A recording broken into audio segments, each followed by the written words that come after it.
go ahead and welcome everyone to CXQA Live, where we discuss the role the agent plays in creating successful CX contact center operations.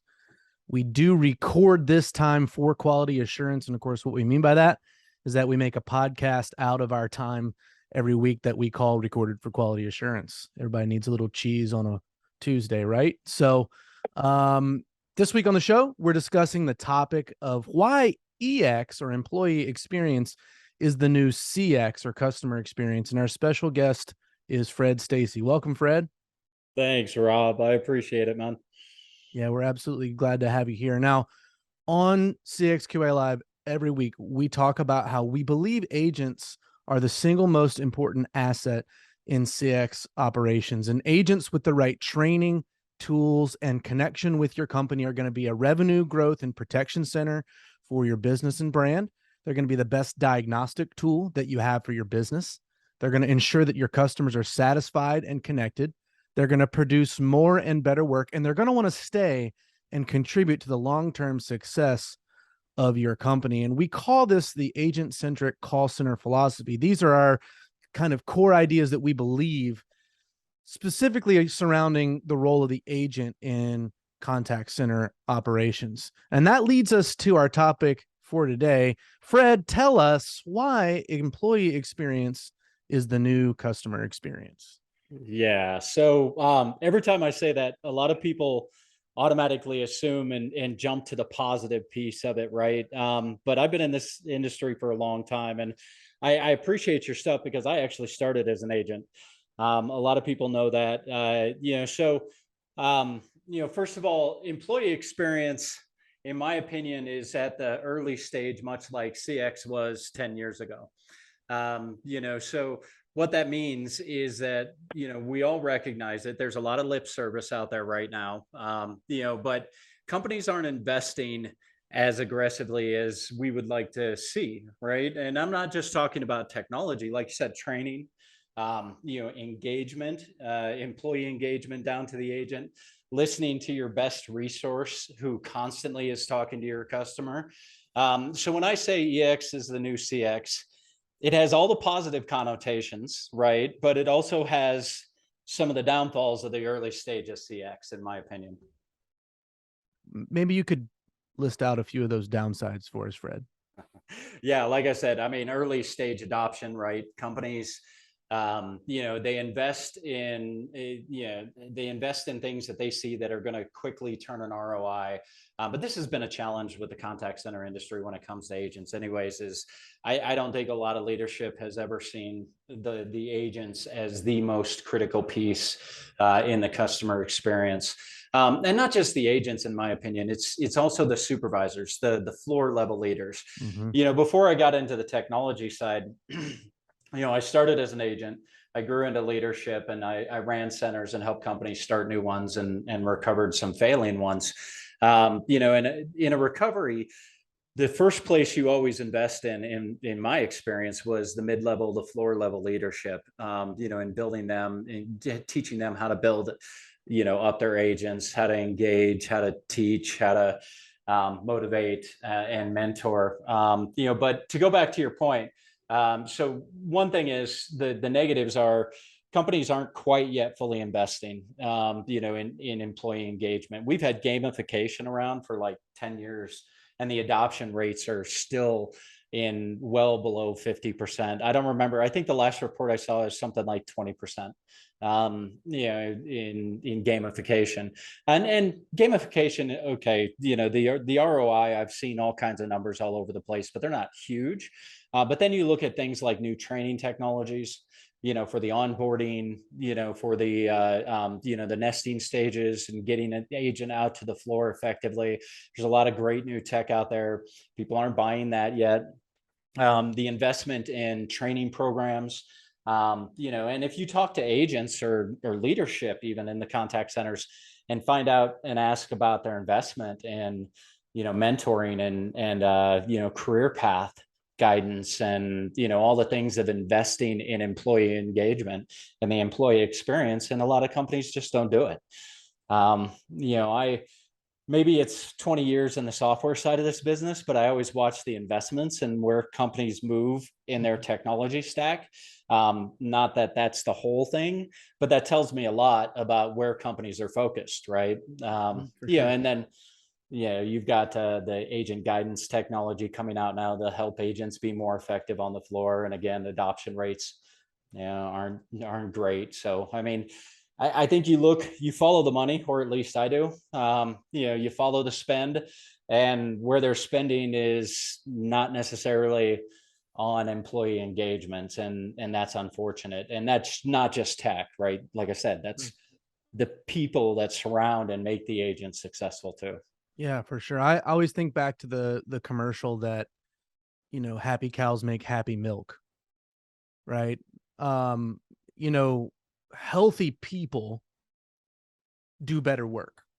Yeah, People who feel connected with the business that they work for and have a sense of why for their work that connects with their own sense of why as a person, yeah, that they don't feel like their work is a contradiction to their own well-being and their own desires to live their life, right? um so there are a lot of opportunities in contact center work for that to go awry. There are a lot of opportunities when you deal with the public in any public facing scenario, just to honestly come up against some really stressful, negative stuff.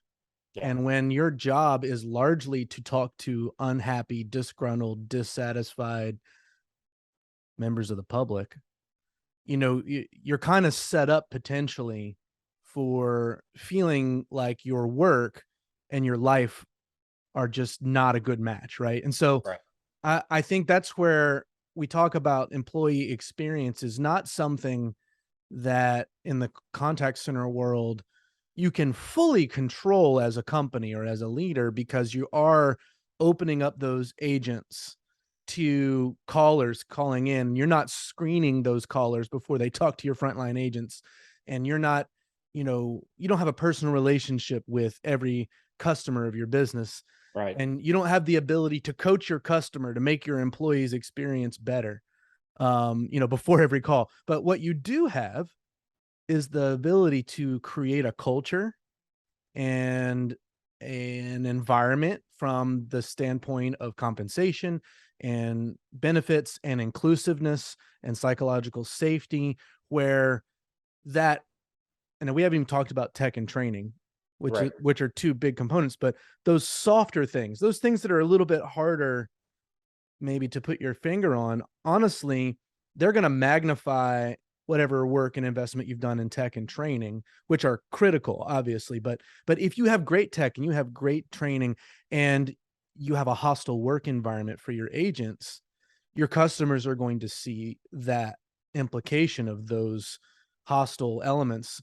And ironically, of course, the customer can be the biggest variable in the work environment being hostile, but there is a sense in which humans are survivors. Humans find ways to survive and to get through what they're going through. And the human mind is amazing. But when you get yourself as an employee in a position where you're surviving, not just in the contact center context, a hard call or a series of hard and frustrating calls, maybe where the customer didn't handle it well, but you're also surviving not feeling supported by your company. You're surviving not getting paid in a way that makes any sense for what you go through. right, You're surviving not feeling like you're in an inclusive and welcoming environment where you're safe psychologically. If you're surviving the inside company side as much as you're surviving the interactions that you have with potentially disgruntled customers, now you have a recipe for the negative employee experience as a whole, really translating to negative customer experience. yeah. Well, I mean, the old adage, people don't leave companies; they leave managers, right? Sure. And I mean that in our industry, I mean, if you look fundamentally, even back 27 years ago when I was an agent, the people who were leading on the floor were former agents always. And did they have any training regiment on how to lead, how to manage? how to engage employees, how to coach? No, I mean, they still don't today. It's still the number one challenge. Yeah, and you're right. I mean, people are resilient. They'll live with things when they have to, but I think that's the dynamic that's changed over the last couple of years. I think COVID woke everybody up to the idea that, they no longer have to work for somebody. The digital age in Fiverr, in Uber, and Lyft, in taking jobs to work for yourself and pick and choose your own times in the gig CX economy. I mean, this world has shifted and people aren't going to accept it anymore. I just don't believe that agents, this problem of quiet quitting that people talk about globally, I think in our industry, I mean, this has been going on for a long time. People disengage when they don't feel appreciated, and they don't feel like they're working towards something that's important to them, because companies never gave them the tools or the information, or just the whys of how a company, or why a company's there, and then really engaging the agents or employees in part of the culture. I mean, I think fundamentally, especially here in the States, people are in for a rude awakening when it comes to contact centers and customer experience. And the costs are going to continue to go up. I mean, it's just the reality. And it's not going to be easy, because now we're coming into a significant downturn in the economy. Rob, I'm a big macroeconomics guy. I watch the markets every morning, read, listen, understand. This is companies are, I fear that companies are going to start laying off people in service, and in support, and because usually they do. Marketing is a knee-jerk reaction, and then support. Maybe we can survive with, instead of answering calls within a minute, maybe it's 2 minutes, maybe it's 5 minutes. For the airlines, hell, it's 1 hour. I mean, whatever their decision is, it worries me coming into this. But then you put the dynamics of the people, and the options of working for yourself today. I mean, it's going to be tough to run a center here in the States, Yeah, no, unless you I think do it's really true. focus. I think it's really true, Fred. And I guess my thought process is, why not take a positive turn on this?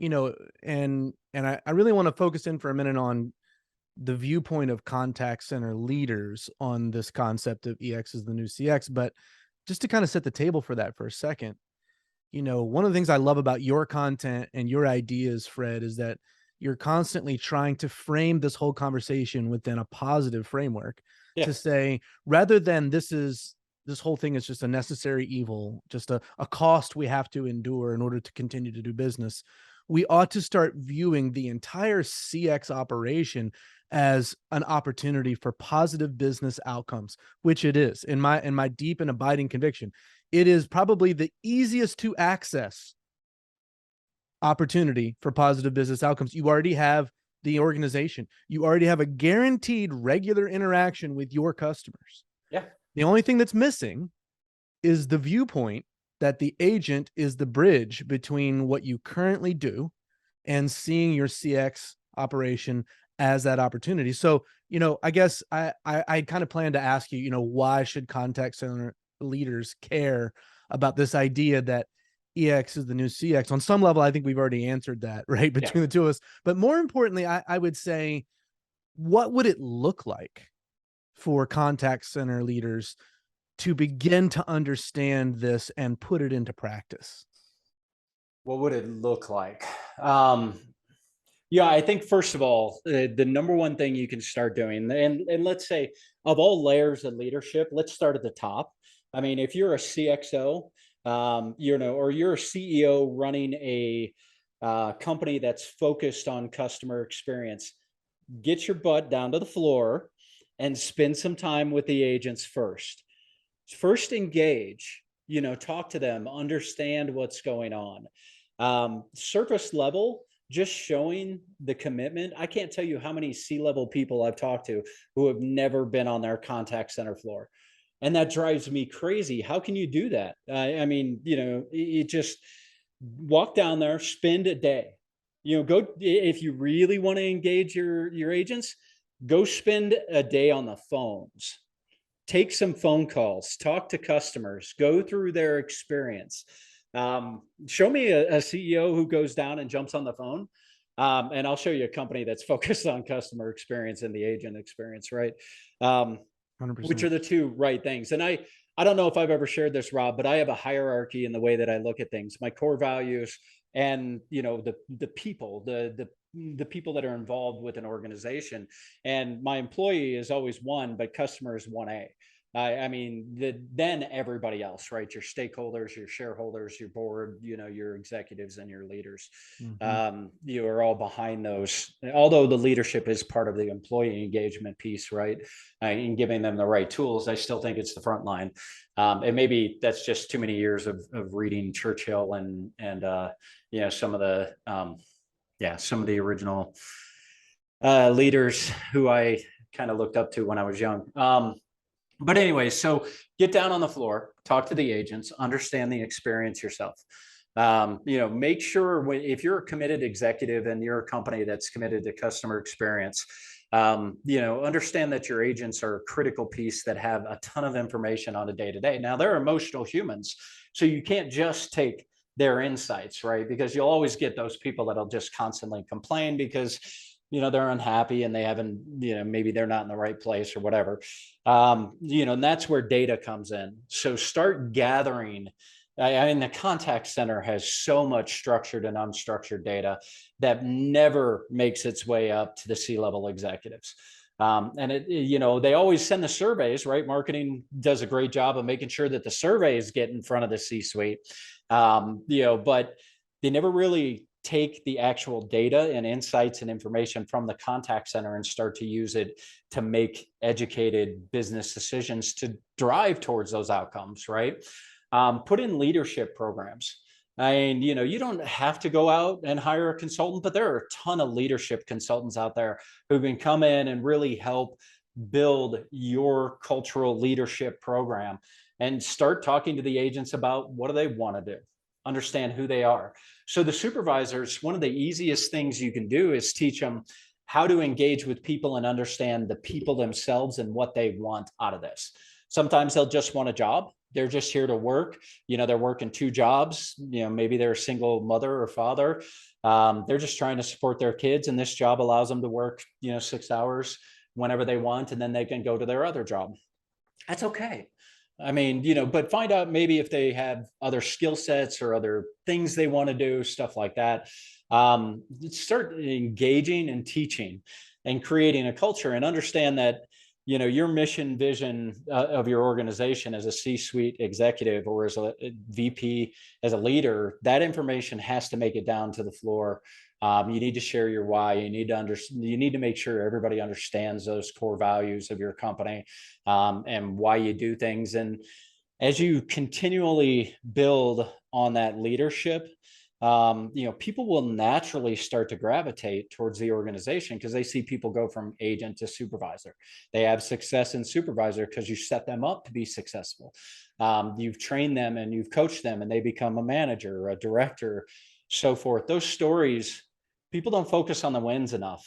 People don't talk and share that information in centers, and really showcase that, their whole mission in that organization is not just to ensure that customers are, you're creating an effortless, culture for your customers, but you're also creating an opportunity for all the people and the employees to grow personally, professionally, and whatever that means to that individual. No, that's really and good. that's Yeah, I mean, it always starts at knowing and understanding the individual, though, right?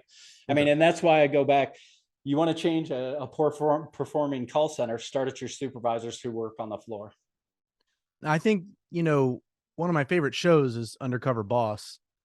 And, Yeah. there's a bit of a script there on some level, of course. but at the same time, the reactions of the employees when they find out that this person that they've been interacting with is actually the CEO of their company, and the power of those realizations, and when you see the look on their faces they realized that the person that they thought was not accessible to them, the person that they thought could never understand what we go through every day in the business, they realized that all those boundaries have been obliterated, Yeah.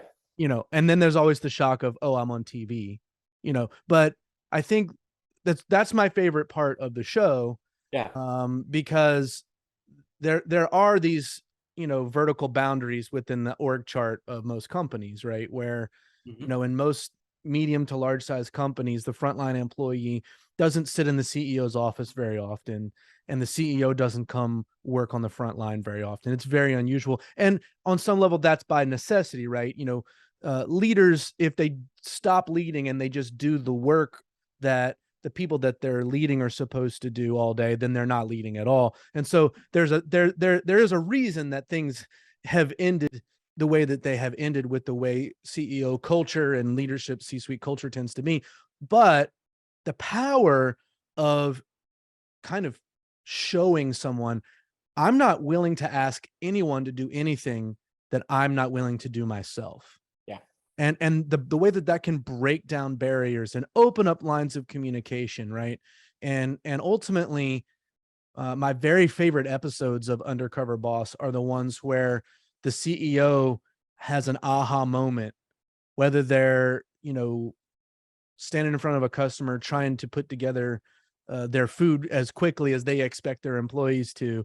And Right. then they end up having a debrief with the manager that was training them. And they say, well, why is this so hard? Or why is this? And they go, well, the change that corporate made, 6 months ago has caused this problem for us. And we've tried to say this isn't working and nobody's listening. And you can see the CEO, even underneath the disguise, you can see the shock, right? Because they're now actually getting frontline information about decisions they themselves have made from the ivory tower and how it actually impacts the business, right? So we have Yeah. to find a way in any business, I think, to integrate the perspective, the value, the role of the frontline employee and their experience into the decision making that's made at the C-suite level. Yeah. Oh, and I don't think they'll have a choice. I mean, again, I go back to the gig economy in our world today will allow people to do work and earn enough to live and survive. Yeah, while not going to work for someone that doesn't care about them. So either I personally look at this, yeah, as you've got a choice, right? I mean, either you're going to create a culture and an experience for your employees that's engaging and gives them opportunity to grow if they so choose. If they are happy where they're at, then you have to encourage them to continue to improve, give them the tools. But you got to understand, it all starts at the individual, right? So it's Mm. making sure your leaders have the skills to connect, understand each of their direct reports, and how they how they're motivated, what they need from you. And it can be as simple as just starting out with ensuring all your leadership asks, how can I help you? How can I help you get better today? How can I help you your day? How are you doing? And actually listen. I mean, create a culture around this stuff. I just don't think people are going to have a choice. I mean, not right now. Right. I mean, there's plenty of companies that'll say, well, look, it's too expensive. Let's just outsource the whole thing, which is fine. It's a choice, right? But I mean, long term, you got to create the right environment for your employees, that's engaging. And it doesn't have to be rah rah inspiring. They just have to understand the whys, get behind it, care, and have leaders that care about them. I Yeah, mean, for sure. For sure. A couple of things there. You mentioned outsourcing. I mean, that's obviously an enormous topic in our industry, and the impact and footprint of the outsourcing companies, yeah. that this is what they do, this is what they do well. And historically, those outsourcing companies have been amongst the worst when it comes to employee experience, and viewing employees more than even the in-house organizations as just commodities, just as an expensive machine that can be replaced, et cetera, et Yeah. cetera. I think what you're seeing in the BPO world is very, very interesting and shows probably maybe even more than on the in-house side, this shift because Yeah. there was a lot more ground to make up, right? You know, Oh yeah. we had a lot more growth. It was only up from here in most cases, right? When it Yeah. comes to EX in the BPO space, but there are some really notable BPOs that are either a few years into existence or are just starting up. You know, I think about Support You, I think about Lemon Contact Center in the UK, and there are a few others, right? That Yeah. their mission, their why is the blend and interrelationship between EX and CX. Mhm. And from the very start, from the very core, the foundation of who they are, they're looking to say to the world, we're going to provide excellent customer experience by building out a uniquely awesome employee experience. And they live and breathe that. And my hope is that the influence that the BPO space has had will sort of be turned into a positive influence for this cause, and combined with the fact that the P&L of most contact center organizations is starting to show the issue, Oh right? yeah. I mean, just the simple turnover rate for agents and the amount of retraining and, you know, the joke that's out there in the agent groups, because I'm in a lot of these agent groups like on Facebook and other places where they're just talking about their jobs. The big joke right now is how funny it is when the first day employee leaves and busts out of there during their first break and says, oh heck no, Yeah. I'm I'm not not gonna doing do this. it. And Yeah. the existing employees find that humorous, right? Because there's a survivalistic mentality there, right? And so I guess what I'm saying is that was a long way of saying the BPO space has always been very powerful within the industry. And it seems to me, and I'm hopeful that it will be true, that it will become a force for good in this conversation that we're having increasingly. And some of it is too, you know, we want to start saying on our time every week, and this resonates, I think, with what you're saying, that if we build our business around values, Mhm. then the bottom line will come. Yeah. Yeah. I agree. The cream always rises to the top, right? So I see the same thing. For the longest time, BPOs were just about putting butts in seats, Mhm, period. That's mhm. all it was. Now, the global expansion, I got to see later stage India, I got to see early stage Philippines all the way through its growth, Latin America, South America, the Caribbean. Um, I mean, there's so many places where a contact center job is absolutely a phenomenal job, and they will.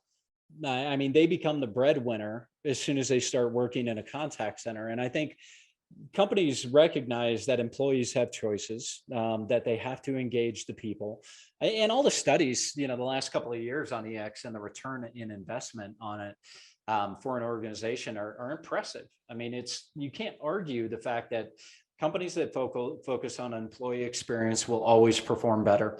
So BPOs are just grabbing it and moving faster, right? Because often they're more agile than the corporate company for the C-level down to actually approve the budgeting or changes or shifts in an organization.